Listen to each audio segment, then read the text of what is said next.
I'm in the woods with my partner. It's raining pretty heavily.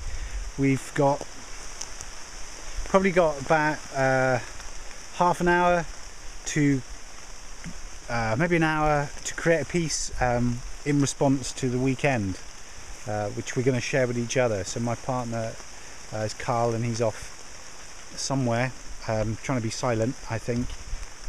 It's his impulse, and he's thinking about a place probably about 10 minutes along a track. I'm in the middle of the forest. I think what I'm going to do is I'm going to stand for half an hour, stand still for half an hour. There's a field at the top. I think I'd like to sit there, stand there. There's a sheep in the field, just a solitary sheep, so I might go and stand with the sheep.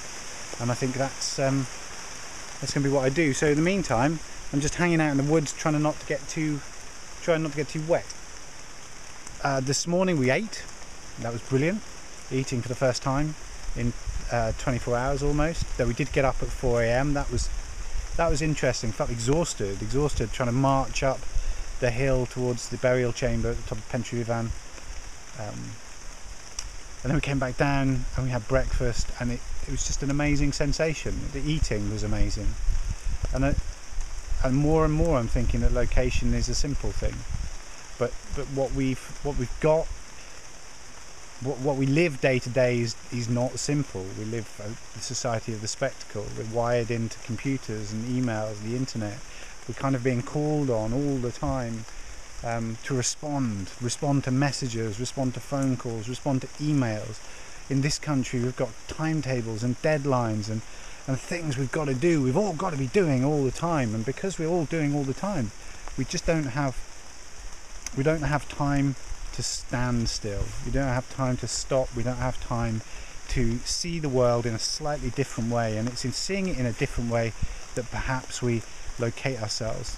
But Simon's workshop for me has been about kind of a steady series of exercises in dislocating us through movement exercises, through fasting, through walks, through taking us to the sea, these kind of severe weather conditions, through getting up really early, sending us off, doing work, doing drawing. Last night we did a pencil exercise where we all put pencil to paper, all 10 of us, for an hour. You couldn't take your pencil off the paper for an hour, and you had to keep drawing, and we're all moving around each other, and a choreography develops. But it's in the time and the space to be with each other, to be with ourselves, to be with the landscape, to be with the location, but also being given impulses to explore it in new ways, to see it in new ways, to come off a vertical plane, go onto a horizontal plane, to close our eyes, to watch somebody else. You know, we don't watch other people really. I think we on Facebook we talk to ourselves. Social networking, that's my feeling, is it's not talking to anyone, it's talking about ourselves, but not ourselves to nobody in particular. I mean, just sitting down and having dinner with people, being with people, is a simple thing, and I locate myself, and I feel like oddly, paradoxically, through the series of dislocations that we've performed, I feel like I've come closer to locating myself, in respect to my research, in respect to my work, in respect to my life, in respect to the people that I'm with. The getting lost leads you to getting found. And perhaps if theatre is going to do that, then it's theatre that facilitates a getting lost. It's theatre that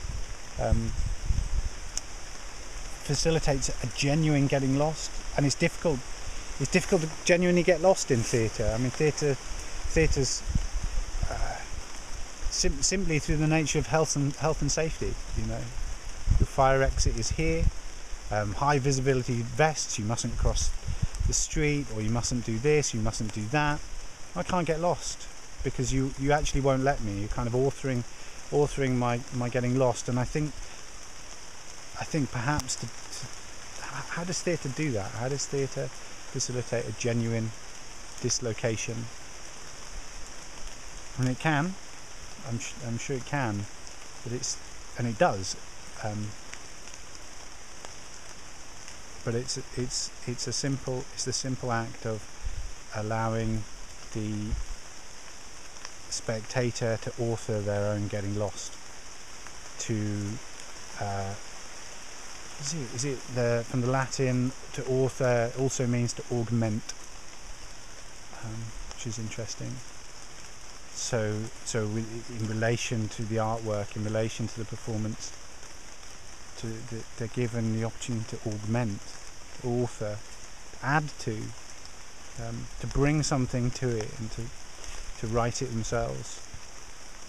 But you need to give them space. There needs to be an invitation to do that, and the invitation needs to be genuine. I need to be able to tone it down. I need to be able to say I don't want to fast. I need to be able to say I don't want to go in the sea. I need to be able to say, actually, for this one I'm going to sit it out. And in that invitation, in the knowledge that I don't have to, is the desire to do it, for me anyway. So my partner is up there somewhere. I'm going to go and check in.